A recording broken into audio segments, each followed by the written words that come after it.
Good afternoon, everyone. Welcome to the 7 days national level FDP on innovations in teaching and learning. So, today's first session topic is on innovative teaching methods. So, looking forward to an engaging as well as insightful session with all of you. And let's quickly get into the introduction. So, innovation in teaching practices.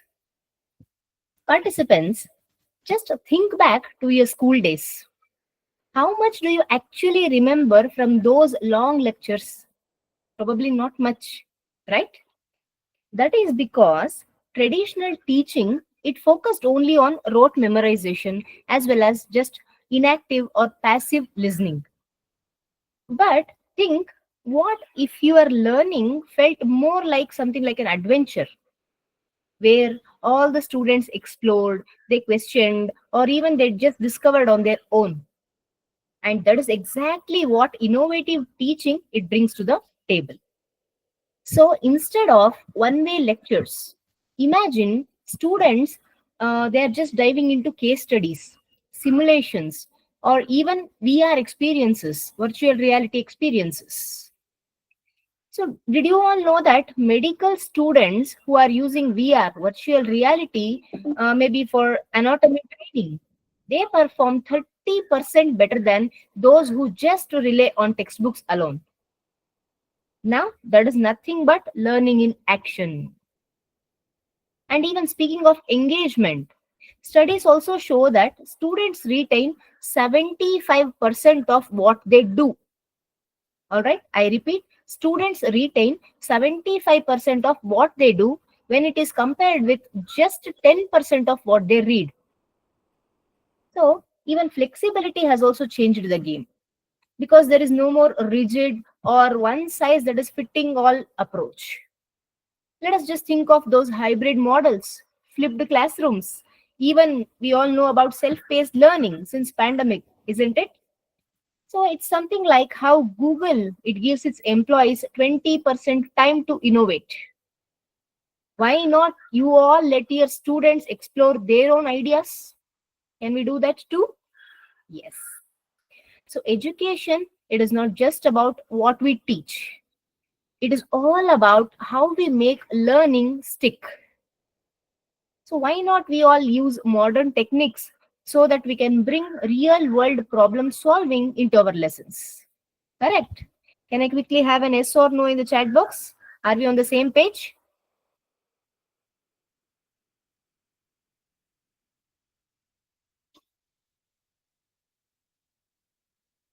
Audience, I just asked you, shall we start using modern techniques so that we can bring the real world problem solving into our curriculum?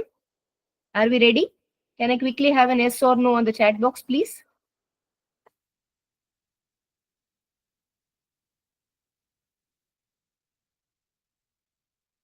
All right. Rashmi ma'am says yes. Jyoti ma'am says yes. Thank you, ma'am. So let's definitely dive in and explore each innovative teaching method in detail. And let's get ready to see how all these approaches are transforming the learning process from mainly a routine task into an attentive, or even we can call it as a dynamic experience. Yes. At first, we have active learning strategies. When we speak about learning, it should never be passive, right? So let me ask you all, how do you learn best? Is it just by listening or by doing, discussing, and applying? How do you learn your best? Do you only just listen to the lectures or you start implementing it? What do you do, audience? If you just listen, are you able to understand everything? Are you able to learn your best? Or you prefer doing something, discussing with your peers, discussing with your mentors, and as well implementing it? Maybe it's Yes, okay. Rashmi Bhatt ma'am says discussions. All right, ma'am. Okay. Jyoti ma'am, what is no? You say we are not learning only by listening, if I'm not wrong. Okay. So if we are not just passive listeners, but we are doing something, we are discussing, we are also applying that in our classrooms, beyond classrooms. Yes, that is nothing but the essence of active learning. Means we are moving beyond the traditional lectures to strategies which are making learning more interactive and more engaging. Under that, we have first thing, think, pair, and share. Audience, do you know about this method? What is this think, pair, and share? Anybody? Are you aware of this?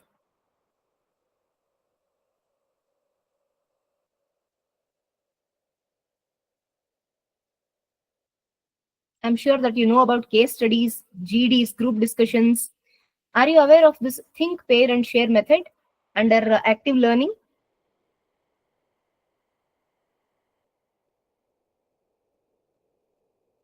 Can I have a yes or no?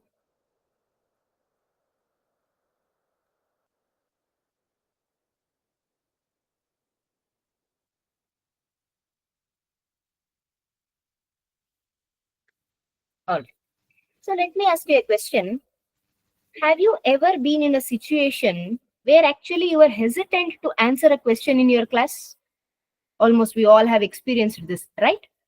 Now, this method, whatever I told, think, pair, and share, will solve this. As a learner, what you have to do, first you think about a question individually. Then, next step, what you do is you pair up with a classmate to discuss your thoughts. And finally, you are going to share your insights with the class. Now, this works wonders in subjects, especially like language learning, where you will be debating about your literary themes, or even in science, when you are trying to brainstorm the hypothesis, or even in ethics, while you are discussing the moral dilemmas. So, this method ensures everyone in the class participates, as well as it is going to improve the understanding through a collaborative method. Okay, then coming to case studies. So, why is it we are still memorizing the theories today when we can just see them in action? Acceptable? So, case studies, they allow the students to analyze real world scenarios.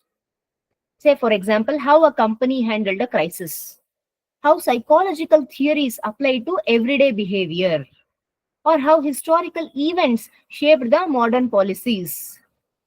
Just imagine you discussing in the class about the Netflix marketing strategies in your business class, or you're trying to dissect a landmark Supreme Court judgment in your law class.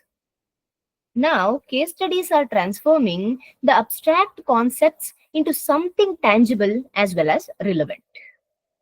Then we all know about GDs, group discussions. Who enjoys a good debate here? So, whether we are discussing the impact of artificial intelligence on jobs, maybe in an economics class, or we are trying to debate ethical dilemmas, maybe in medical research, GDs will push your students to think decisively. Group discussions. Not only thinking decisively, but also they will listen actively as well as they articulate ideas very clearly.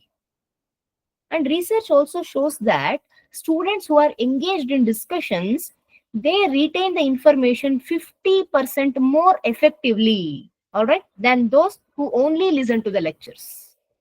Now, are we understanding GDs? It's something like a game changer? Yes. Then we have hands-on projects. So let us be real. Some things it cannot be learned from a book alone. Correct? Just imagine your engineering students who are building a prototype, or history students who are trying to recreate an ancient civilization model, maybe even marketing students running a mock ad campaign.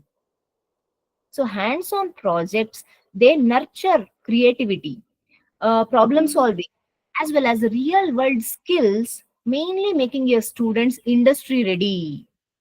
Also, they are keeping them fully dedicated with these hands on projects. Correct? Is everyone following along? Yes? No? Are we clear so far? Participants, are we clear so far?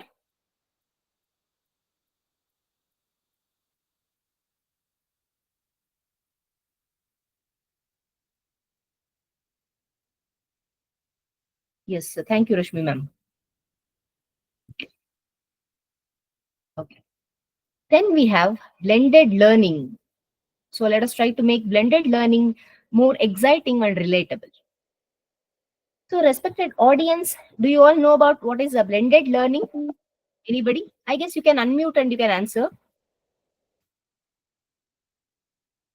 Do you all know about blended learning concept? Can somebody unmute and let me know what is this concept all about?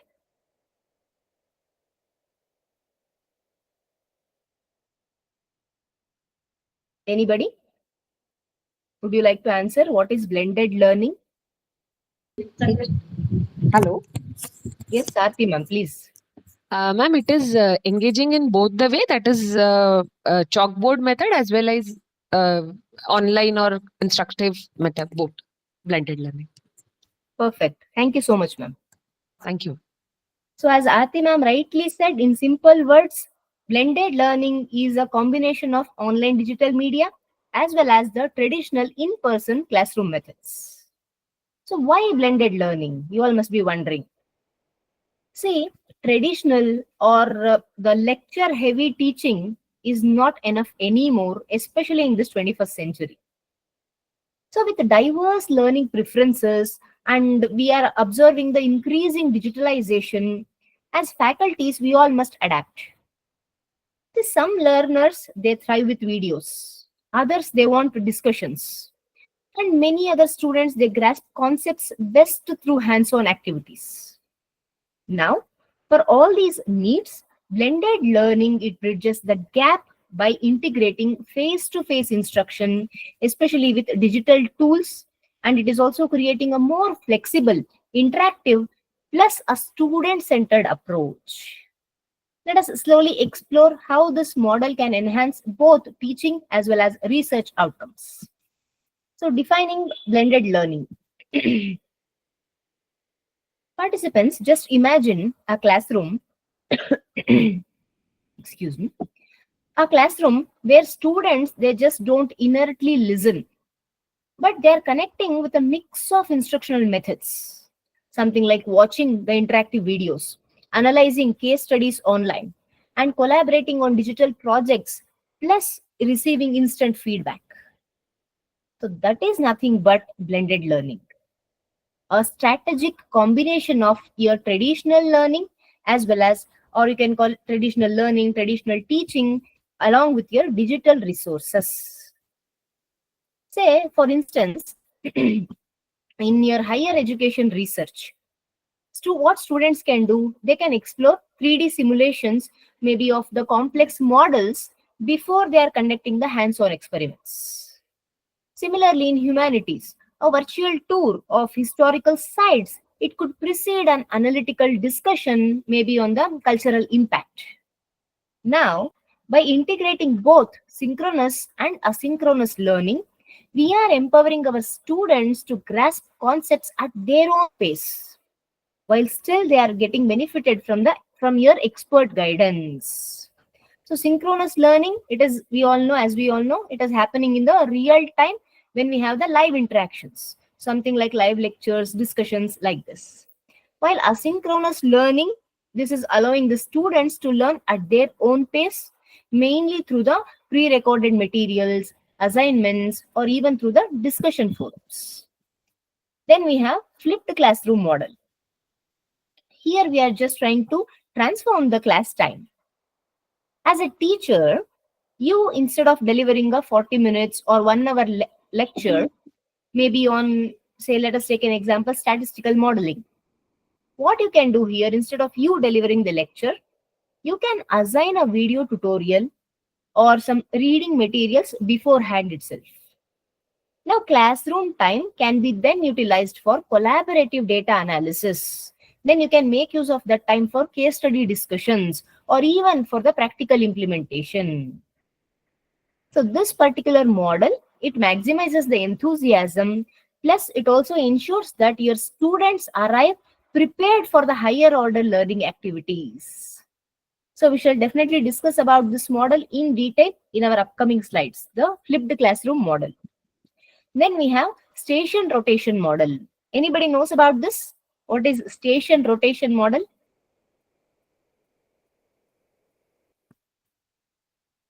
Have you come across this, audience?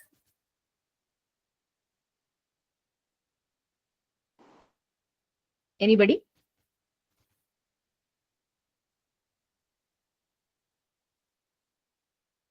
You can unmute. Please let us know. I think these are different workstations at, I mean, with the different stepwise problems so that students pass through one station to the other and they're able to solve the problem.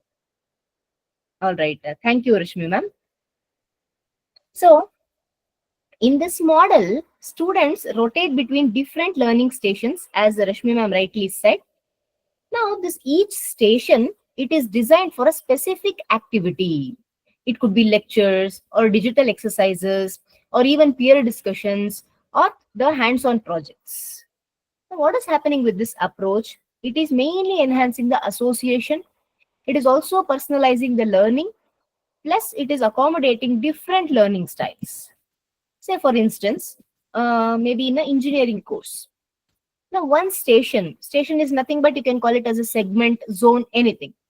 Now, one zone, it could focus on simulations, and other zone or other station, it is focusing on the technical documentation analysis. Similarly, a third section, it can focus on the practical application in the lab setting. Similarly, I'll give you one more example. Maybe in a business strategy course, stations could be something like this, involving analyzing the market trends, then brainstorming the business models, and also refining the strategy presentations. So this model, it is mainly promoting the active learning as well as the interdisciplinary collaboration. And coming to the flex model. So in simple words, you can call this as self-paced learning, especially for advanced understanding. Now, flex model, it gives students control over their learning pace. Now, what will you do as a faculty? You only serve as mentors or facilitators under this flex model. Now, instead of generalized teaching style, learners, they can access the content on demand. They can progress at a pace that is matching their own competency level, right? Then, by offering the on-demand resources, the real-time discussions, or even your guided mentorship, as a faculty, you are trying to cater to diverse academic needs. In the same time, you are not compromising the rigor. Now, you might be wondering, what is the real impact? What are the benefits of using this blended learning? So, this concept, it is not just about bringing in technology, integrating technology. It's all about optimizing pedagogy, means the teaching methods. So blended learning, it provides you with flexibility. There will be increased retention, better integration, as well as real world readiness. See, with industries which are embracing AI, artificial intelligence, we are witnessing virtual collaborations, we are using digital platforms. The students definitely they need exposure to technology enhanced learning environments. Correct? Here, this concept would be blending learning would be helping us. Then enhanced engagement. See, often, unfortunately, our students they disengage in the traditional methods, lecture-driven classes. Now, blended learning is what keeps them involved mainly through the tech-driven captivation. So, for example, instead of reading about research methodologies, what if your students could interact with AI-driven data analysis tools? Instead of discussing the supply chain strategies, what if they simulate logistics optimization through digital modeling? See, instead of just memorizing those economic theories, what if students, learners, they could debate real-time financial trends in an online think tank? Are we understanding the concept now? So blended learning, it is not just an add-on. All right. It is a necessity for us, the educators, as well as for the researchers who are looking to stay relevant in an evolving academic landscape. So, as educators, our role is not just to deliver the content, correct? Mainly, we have to curate, we have to guide, as well as we also have to add something to the innovation. Are we thinking alike? Yes. Then we have flipped classroom approach. So, what is this concept, audience? We just had a brief discussion in the previous slide. Do you remember? What is flipped classroom approach?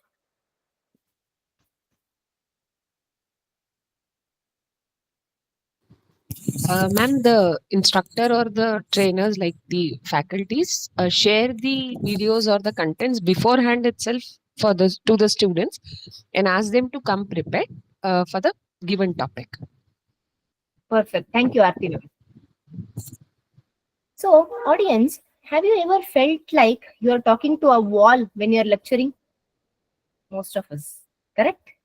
So students, they will be staring blankly, or critically, or frantically, they'll be taking the notes, or they're just zoning out. Now, that is where this flipped classroom, it is going to change our game. Now, instead of using the class time for one-way lectures, students, they learn the basics at home. Like Karthi ma'am rightly said. How do they learn? Maybe by using the videos, readings, quizzes, whatever material you provide to them. Now, the classroom time when they come to their college, schools, this is spent on real discussions, problem solving, as well as for deeper learning. Simple. It is teaching smarter, not harder. Now, why flip? The science says it works. Now, instead of dumping information on students, and we all will be hoping, right, they absorb it, the flipped classroom or flipped learning, it lets them, your students, they show passion, they question, and they apply the concepts in real time. Just think about it. When do students actually understand a concept? It is when they wrestle with it, when they debate it, as well as when they apply it. And we have to remember, it is not when they are just scribbling the notes, correct? Coming to the pre-class learning. Let us allow our students to do the heavy lifting, right? You heard it right. Before coming to the class, students, they watch a short explainer video, or they just go through an interactive module, or they are just tackling with a warm-up quiz. This way, when your learners, when your students, they enter the classroom, they are not left clueless, but already they have a base to build on. So just imagine teaching the marketing strategies instead of you sitting and explaining the 4 P's from scratch. Students, your students, they come in ready, they discuss about a failed marketing campaign and how it could be fixed. Correct? So less spoon feeding and more thinking is what works with our flipped classroom concept. Now, what actually happens in your class?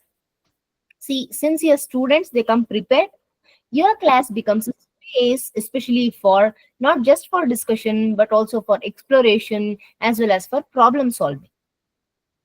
Try to picture a science class where instead of listening to a lecture on Newton's laws, students, they themselves build a small catapult, and they just analyze its motion. Or even in your business class where your students are solving a real world HR crisis instead of they sitting and memorizing those leadership theories. Doesn't that sound way more fun for both you as well as to your students? Yes. So please take it into account. Yeah. Now, some of you might also ask me, ma'am, what about the tech part?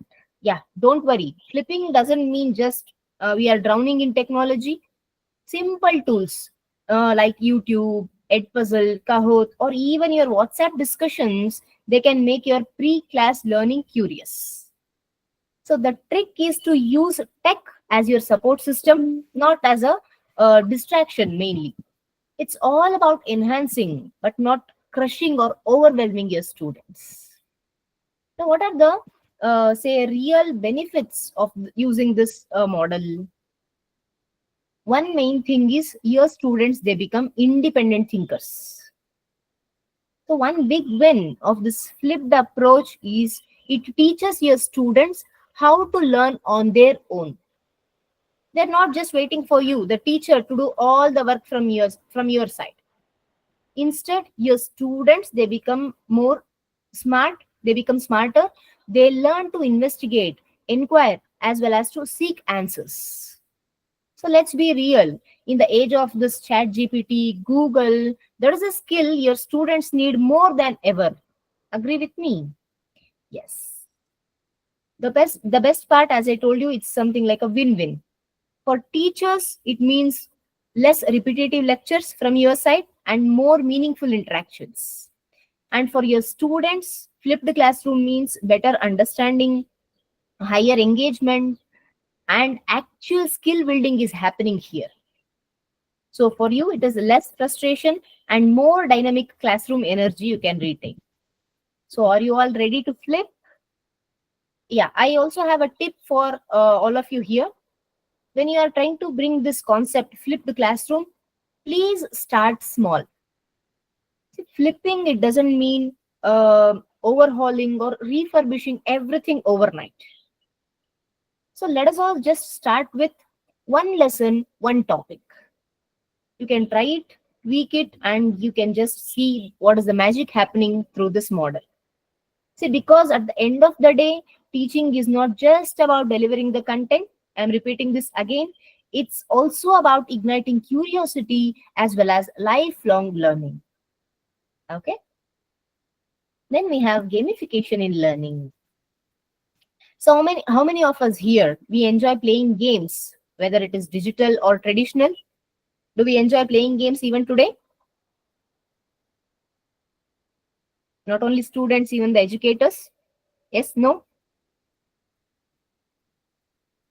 Because as educators, we are like lifelong learners, like, right? So do we all enjoy playing games, digital or traditional, even today? Yes, ma'am. Yeah, thank you, Arti ma'am. Now, imagine if learning could be just as appealing, immersive, as well as rewarding. Now, gamification is not just about playing the games, but it is about integrating the game-like elements into your learning so that we can make the learning process more interactive, competitive, as well as motivating. Just think about why people stay hooked on games. Because in games, we see there are challenges, there are rewards, there are different levels, and we also have that sense of accomplishment, isn't it? Yes? Now, the same principles, when applied to education, it significantly enhances your students' commitment and retention. What actually is gamification? At its core, gamification means adding the game mechanics using rewards, leaderboards, or even bringing challenges into the learning environments so that you make your teaching process more enjoyable and motivating to your learners. So rather than those inactive listening, students actively connect, they compete, also they strive for achievements here. Correct? Here we have badges and rewards. This is something like the power of recognition. Who doesn't love a reward? Correct? So providing incentives, something like badges for completing the tasks or mastering the skills, definitely it will be boosting your learners' motivation. And students, believe me, when they see the tangible recognition for their effort, they are more likely to stay obligated to learn. Also, they strive for excellence, isn't it? Yes. Excuse me, just a moment.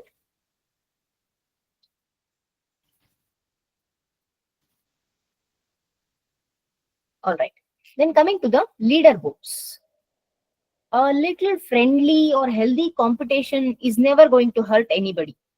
Am I right? Now, leaderboards, they encourage your students to perform better, track their progress, also push their boundaries. See, whether it is achieving the highest quiz score or completing the tasks faster. Competition will definitely fuel the participation. Correct. Then we have interactive quizzes and challenges. They turn learning into a fun experience. So when students, even when we are in the student's position, yes, when we participate in the gamified assessments, we are not just memorizing the facts, but what we do, we involve ourselves, we apply and retain the knowledge more effectively through these elements. So who wouldn't prefer an exciting quiz over that monotonous lecture? Wouldn't you all agree? And coming to enhanced motivation and increased student participation. See, gamification definitely significantly boosts motivation. It just transforms a passive classroom into an interactive and interesting learning environment. And studies also show that students are more likely to participate when learning just feels something like an exciting challenge rather than a routine task. Then, improved knowledge retention. When students actively enjoy the game elements, they preserve that information for a long time. So it's simple. The more involved they are, the better they remember. That's it. Next, we have inquiry based learning. So, as we already discussed, in traditional classrooms, students are often something like submissive recipients of knowledge. But with IBL, inquiry based learning, just imagine a classroom where students they are not just memorizing answers, but they are actively exploring questions. They are trying to solve problems and they are also analyzing real life scenarios. This is nothing but this is the essence of IBL, inquiry based learning. In simple words, learning through curiosity and discovery. So this particular process, it cultivates deeper understanding because your students, they are not just given the facts. They themselves, they hunt for knowledge. They analyze information and they form their own conclusions. Under that, we also have PBL, problem based learning. Means we are learning through challenges. So how do we train our students to be the problem solvers? Now, problem-based learning, it presents complex, real-world problems that students they tackle collaboratively. What they do, they brainstorm, they research, and they analyze solutions. Here, they are also building teamwork, right? Critical thinking is there, plus decision-making skills along the way. There is a best part here. What is it? Means there is no single correct answer here. It is just a process of discovery. Very interesting, right? We are speaking about the problem based learning. Then we have case based learning. Here we are trying to connect theory to practice. So have you ever wondered why case studies are so effective? Because case based learning, it bridges the gap between your theory as well as reality. How? By applying the classroom knowledge to the real world business, scientific, or even to the social issues. So when your students they analyze the actual cases, they develop a practical mindset. Means here they are getting prepared for real life problem solving. Then we also have project based learning. So we are learning something beyond the classroom. So just think of this as learning by doing. The students they take on extended projects. They design the models, they develop the solutions, or they are researching on the societal issues. Over time, what is happening? This process, we are speaking about project based learning, it is deepening their knowledge, it is enhancing their creativity. Also, they are building their real world skills. And this approach is highly effective in many disciplines. It could be management, engineering, and even in sciences, you can apply this. What is the impact of the inquiry based learning on critical thinking? Now, one of the biggest advantages of this IBL is its ability to sharpen our analytical skills. Instead of accepting the information at face value, what learners will do, they will definitely question. They themselves, they will evaluate. Also, they will synthesize knowledge. And we all know these skills are essential for success, whether it is in academia or in research field or even in the corporate world. Right? This is also fostering the curiosity. We all know curiosity, it is the foundation of learning. Now, inquiry based learning, it encourages our students to ask the questions like why and how, instead of not just asking what is this, what about that. Yes, we want our learners, we want our students to ask us the questions why, how, instead of just what. Correct? So it sparks independent research, deeper connection, as well as a lifelong love for learning. When students are curious, they are not just getting prepared for their upcoming exams, but they are learning for life. Don't you all think so? Yes. Then we have innovative technologies for enhanced learning. So these technologies, they are not just futuristic concepts. Please understand, why did I say this? Because these concepts, these technologies, they are already transforming our classrooms worldwide. Correct? Let us try to understand each one. Artificial intelligence and chatbots for learning, especially for your personalized and instant support. Imagine if every student had access to a personal tutor 24/7. Wonderful, right?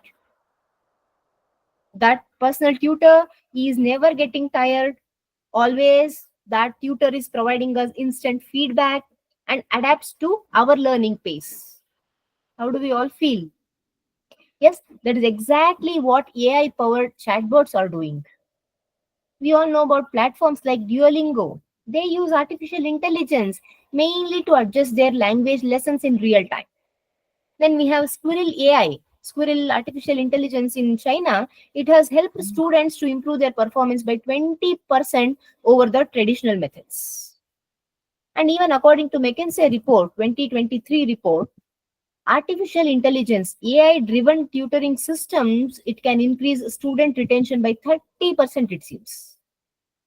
Also, these AI-driven tutoring systems, they are reducing the grading time for faculty by 40%.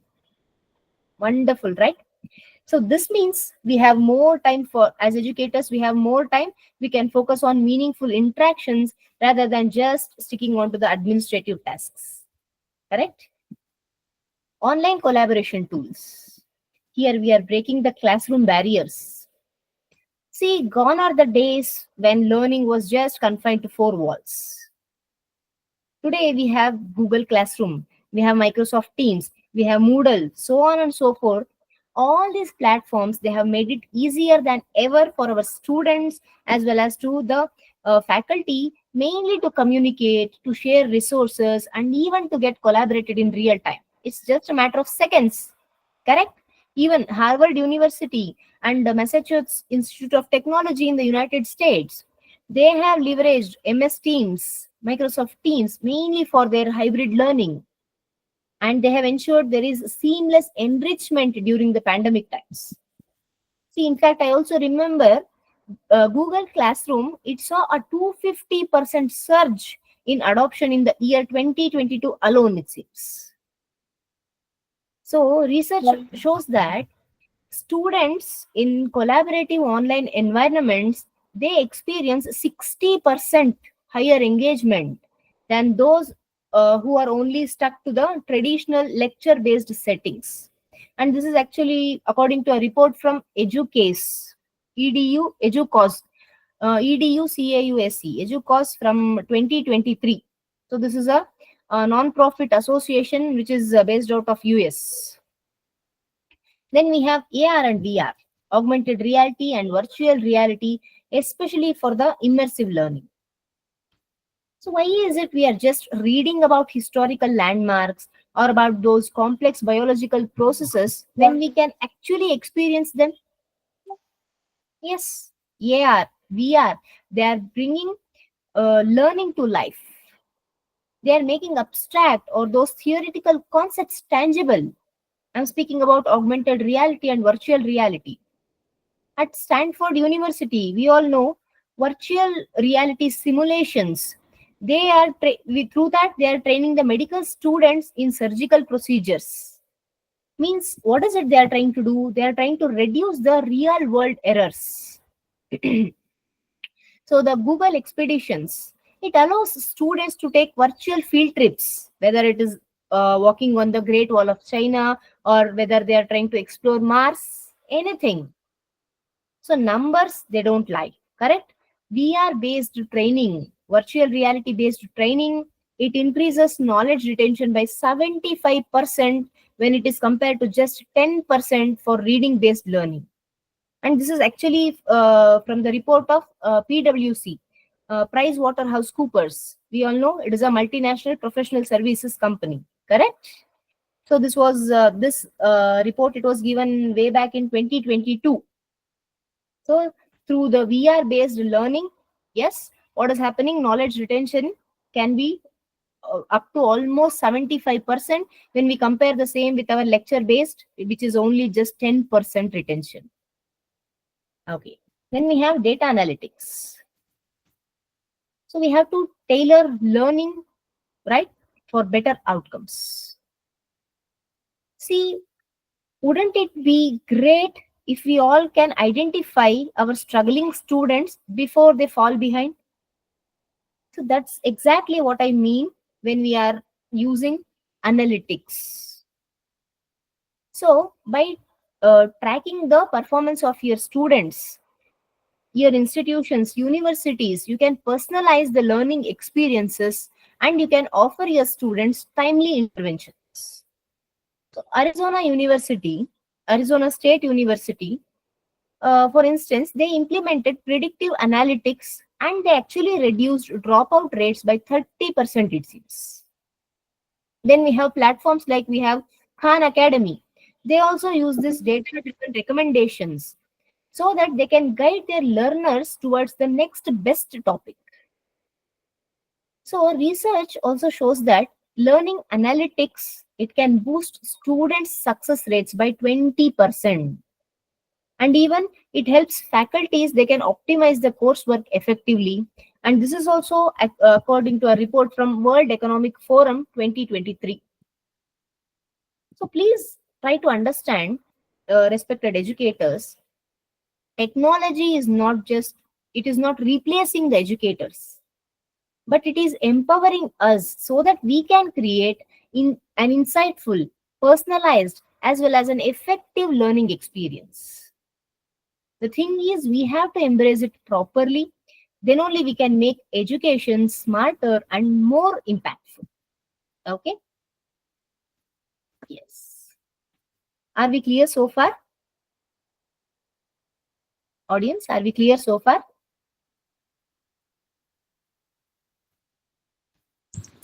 Yes, ma'am. Yeah. Yes, ma'am.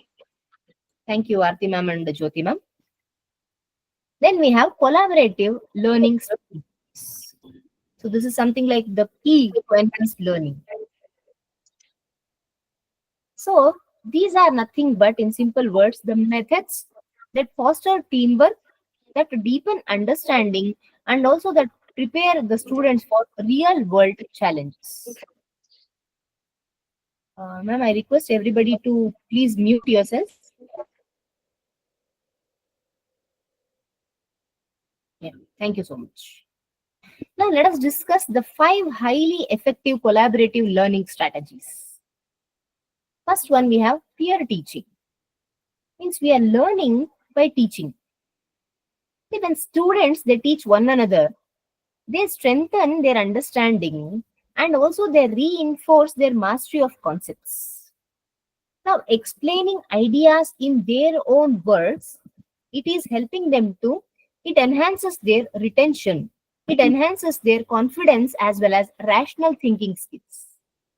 So, this particular strategy, I'm speaking about peer teaching, it turns learners into active participants rather than passive recipients of information. Please think about it. When you teach someone else, are you not understanding the topic even better? Yes, that's the thing. Then we have group projects. Now, real world challenges, they demand teamwork, problem solving, as well as reasoned judgment. Now, group projects, they simulate workplace dynamics. It allows your students to collaborate. Collaborate in the sense they work in partnership, they divide the tasks, and they solve the complex problems together. So this particular strategy, it is helping them to promote, or it is fostering the communication as well as cooperation. So we know these skills, they are essential for their professional success. Yes. So that is the benefit of group projects. Then we have discussion forums. See, knowledge grows when ideas are shared and challenged. Now, discussion forums are not just for time pass, but they create an environment where students, they can express their viewpoints, they try to get involved in the debates, and they refine their understanding, especially through a meaningful dialogue. Now, this is also helping them to improve their communication skills, right? Their reflective thinking, as well as the ability to respect diverse perspectives of different participants. So, why don't we all consider something? I'll let you know. See, great minds in history, when we speak about Socrates, Aristotle, and even the modern thinkers, they all engaged in discussions that shaped our world. Agree with me? So, why don't we continue that tradition in our classrooms? Making some sense? Yes. So, that is the power of discussion forums. Then we have role playing activities. Here we try to bring learning to life. See, learning, it is most impactful when it feels real. Now, role playing, it immerses students in real life scenarios. Means it is allowing the learners to develop solution oriented mindset, emotional intelligence, as well as decision making abilities, that too in a safe and a focused way. So just imagine, wouldn't a mock business pitch or a simulated courtroom trial, is it not going to prepare your students better than just reading about it in books? So please give it some thought, right? Then speaking about the real world simulations, here we are trying to bridge theory and practice. Now, education, it should not stay confined to the textbooks. So real world simulations, or we can call them as realistic models, or in simple words, we call it as lifelike scenarios. This is what will provide your learners the practical experiences, that too in a controlled environment. Means this is helping your students so that they can apply their theoretical knowledge here. So, for example, even pilots, they train in flight simulators before they are actually flying the real planes. Why? Why do you think so? Because real world simulations, they bridge learning and execution. Means this is making knowledge actionable. So, audience, please remember the future of learning, it is collaborative. As we move towards a more interconnected world, collaboration, adaptability, and evaluative thinking, they are the key. All right? Yes. Then we have micro learning strategies for effective learning. Can somebody please tell me what is the concept of micro learning? Have you ever come across this concept? Micro learning?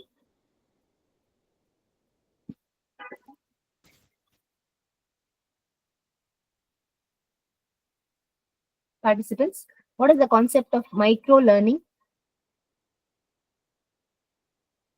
Anybody? Do you want to attempt?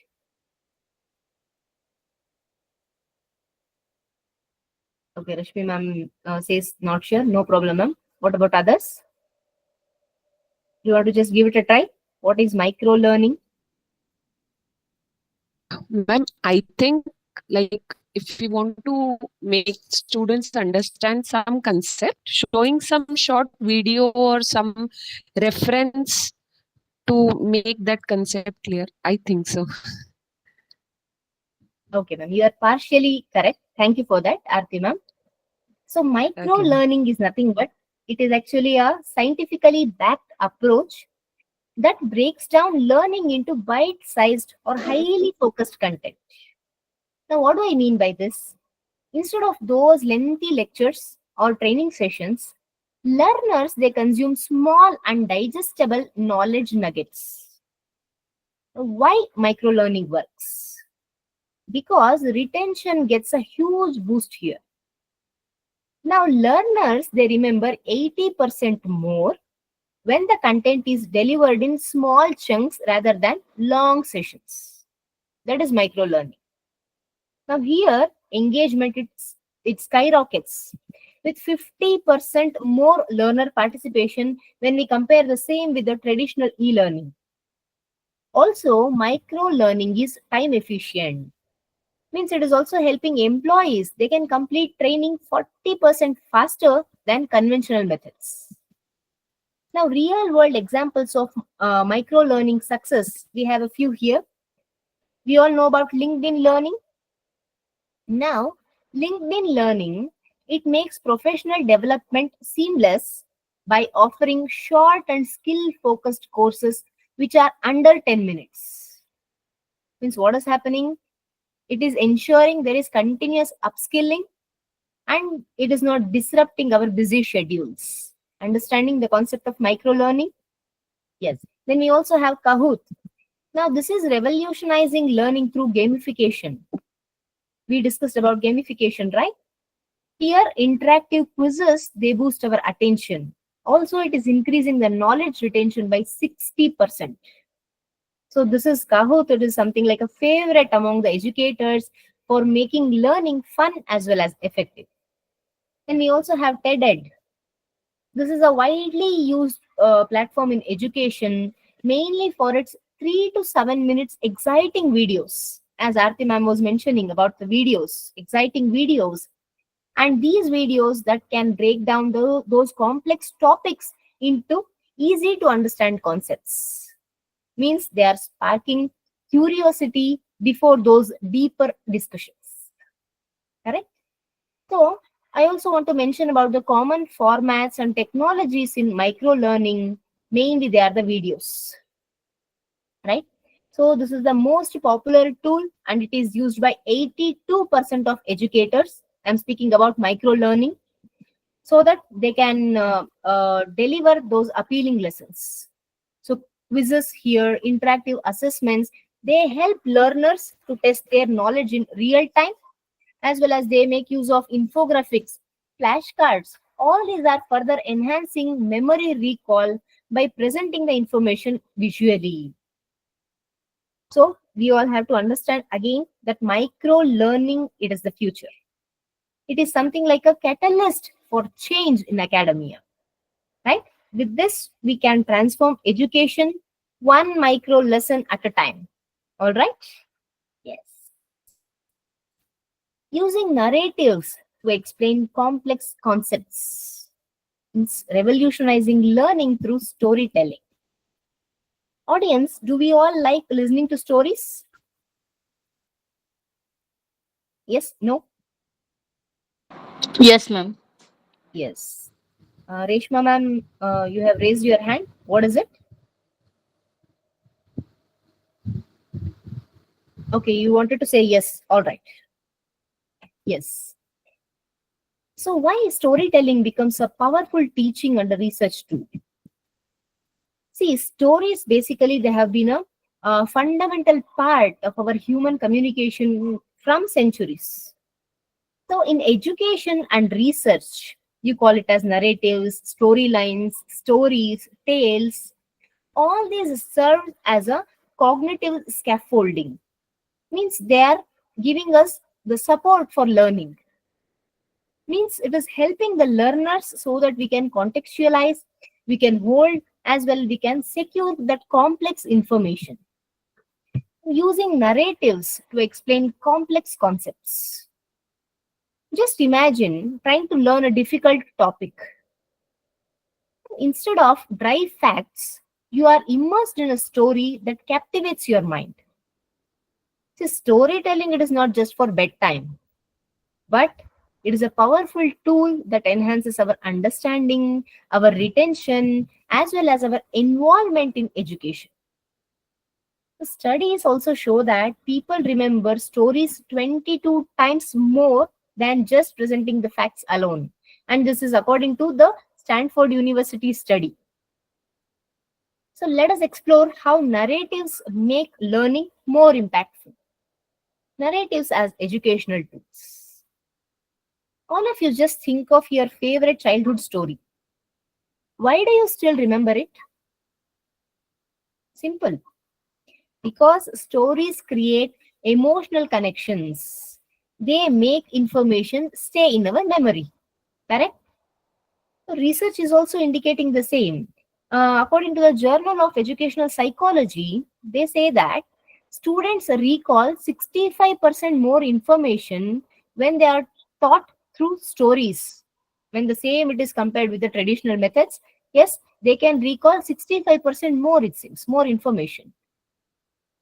Then coming to historical storytelling. See, what if history lessons it felt like watching a movie rather than reading a textbook? Yes, historical storytelling, it brings the past to life, means it is making events more relatable, uniting, and even immersive.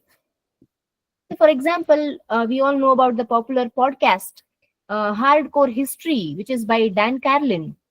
It has millions of listeners only because it transforms history into gripping narratives. So this approach, it turns the passive, inactive learners into active thinkers. That is the main thing. In business case studies, so theory alone can always be dry, but real world scenarios, they are bringing concepts to life. So case studies are stories of business challenges, their successes, which are helping students to apply theoretical knowledge, especially in the practical settings. For example, take this Harvard Business School's case study method. Do we all know that it is used by over 80% of the world's top business schools? Why? Simple. Because it improves cognitive processing and decision making skills of your students. I spoke about the Harvard Business School's case study method. And what are the benefits of storytelling? Can somebody tell me?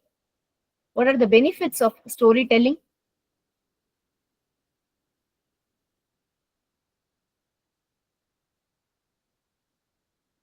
If you adapt a storytelling method in your classroom, do you think there are any benefits? If so, can you just tell me one or two benefits, one or two advantages of using narratives or storytelling method?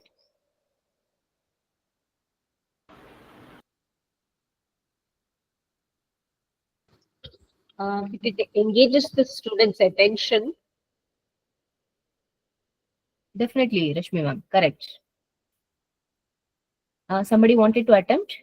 Can you please? Ma'am, in storytelling based, we use a simple communication language or a language which can be understood by our students. If it is a concept, then we have to use the terms which is there actually.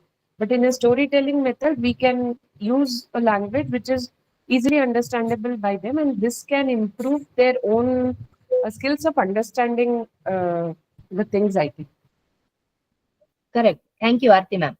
Thank So you. as Aarti ma'am and Rashmi ma'am rightly said, storytelling, it enhances the comprehension, retention, as well as it gets your students involved throughout the class. So when your students are emotionally invested, they remember more and they learn better. That is what we all want, right?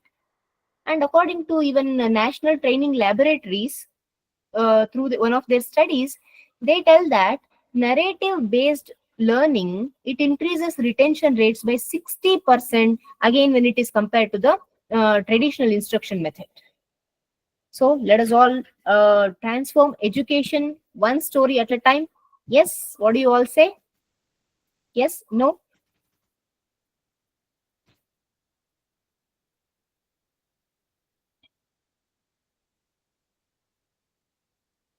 All right.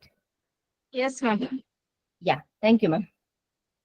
Customizing teaching based on learning styles.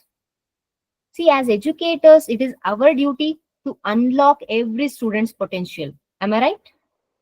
Coming to the tailored instruction, we are here to teach the way students learn, if I'm not wrong.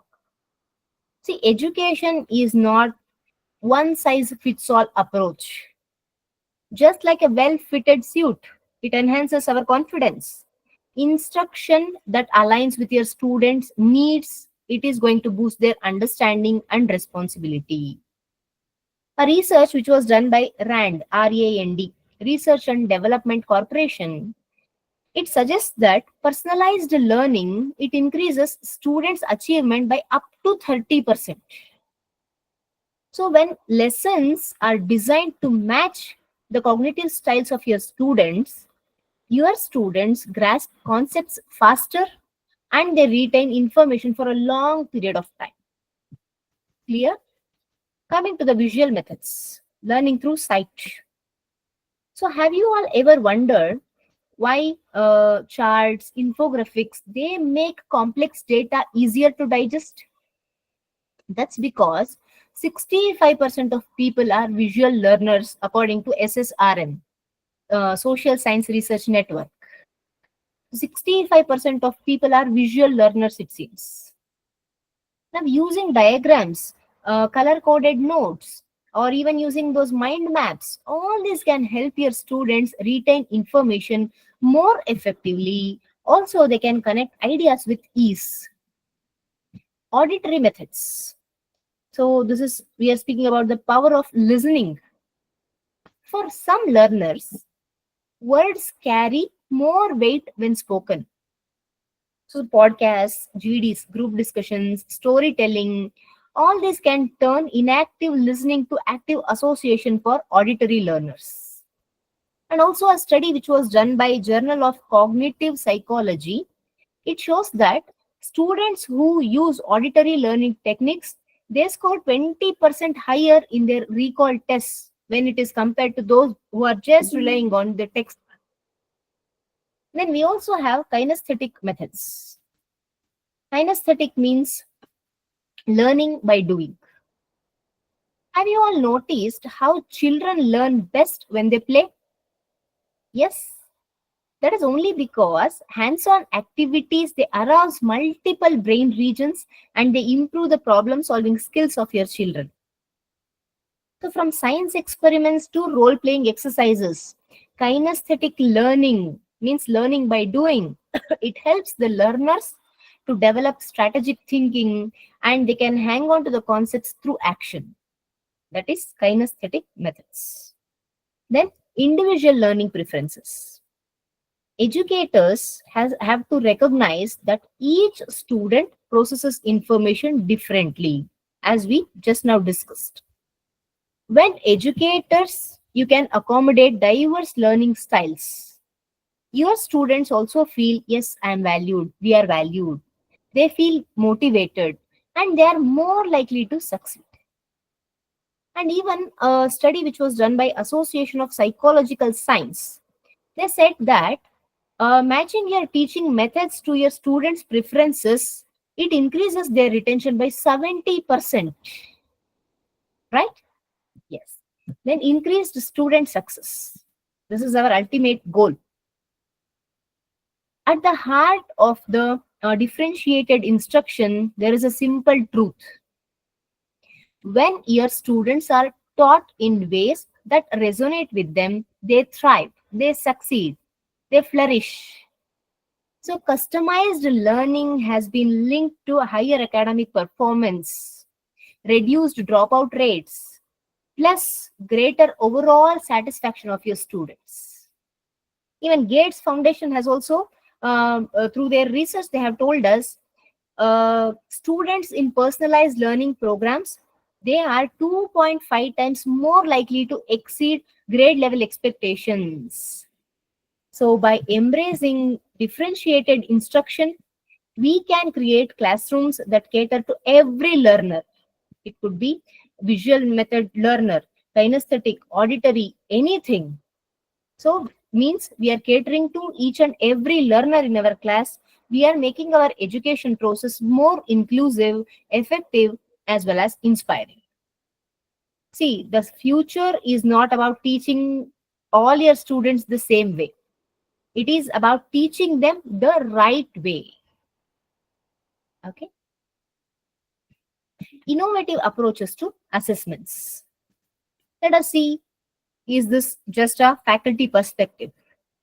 So let us talk about something that affects every student, educator, even the institution. Is it assessments? Let us break away from the traditional mindset of tests and exams. See, assessments, they are not just about measuring performance, correct? They are about enhancing learning, improving feedback, and making education more inclusive. This is what we just discussed in our previous slide also. So, what are the innovative approaches to assessments that are shaping modern education? Formative assessments. Oh, can somebody tell me what is the concept of formative assessments?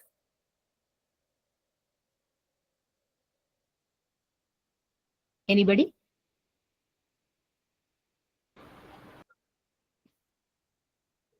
They are Ma'am, it is a ongoing. way of. Sorry. I'm sorry. I'm sorry. I'm sorry. Go ahead, ma'am. Go ahead, Aarti, ma'am. Then, ma'am, you first you answer, then I'll. No, no, I just wanted to say continuous ongoing evaluations throughout the semester. Perfect, ma'am. Rashmi, ma'am. Thank you. Aarti, ma'am, now it is your turn. Ma'am, it is like giving feedback or helping them during the course of our this thing only, lectures only, and helping them to do that in the regular interval. All right, ma'am. Thank you so much. So, combining both your answers, I would like to say we can just think of formative assessments as checkpoints rather than final judgments. So, these are something like ongoing assessments, whether you give it in the form of quizzes, discussions, or even reflections. That is helping your students to track their learning journey.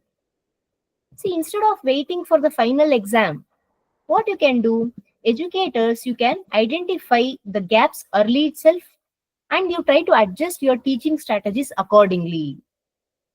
All right. So now coming to the summative assessments. I also remember a research showed that I remember one research.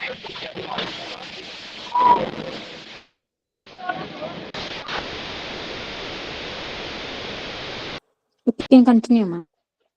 Yes, ma'am. See, formative assessments, they boost your students' performance by almost 20 to 25% when you compare the same with the traditional testing methods, it seems. Now, let us understand what is summative assessments. This is the opposite of our formative assessments, the final performance check. So, these are the classic end of term exams, projects, or presentations that measure your student learning after that particular instructional period. I agree, while they are necessary summative assessments, they work best when you combine this with our formative assessments. See, because assessing only at the end, it leaves little room for improvement of your students. So why don't we combine this with our formative assessments? Then it is definitely going to improve the results of your students. AI in assessments. Yes, artificial intelligence, which is smart, fast, as well as personalized. See, technology, it is also transforming our assessments. We have tools like simple tools like Google Forms. We have Kahoot. Then we have quizzes. All these, they are making evaluations more interactive, integrative, plus data driven. We discussed about this. So AI powered assessments, they also provide us instant feedback. They help the students understand mistakes in real time. Rather, they need not have to wait for days or weeks to know the results. Correct? Yes. Then coming to peer assessment. In simple words, learning from each other. See, why should only teachers evaluate? Students assessing each other's works, it will definitely foster collaboration and intellectual inquiry. Why don't you try this? It helps your students to see different perspectives. It helps them to improve analytical skills and they take responsibility for their learning. See, when students give feedback, they reinforce their own understanding of the subject. So please try peer assessment. Self-assessment. Here you are empowering students. Means you are encouraging your students to reflect on their progress. Means this is building self-regulation and they are taking ownership of their learning. So when learners evaluate their own work, maybe through rubrics, reflection journals, or progress trackers, they become more aware of their own strengths. They themselves know what is the area for improvement. Means you are allowing your students, you are making them more independent and motivated through this. Timely feedback. So this has to be fast, focused, and effective. So feedback should be like a GPS. What GPS will do? It is helpful in real time, not after the journey is over.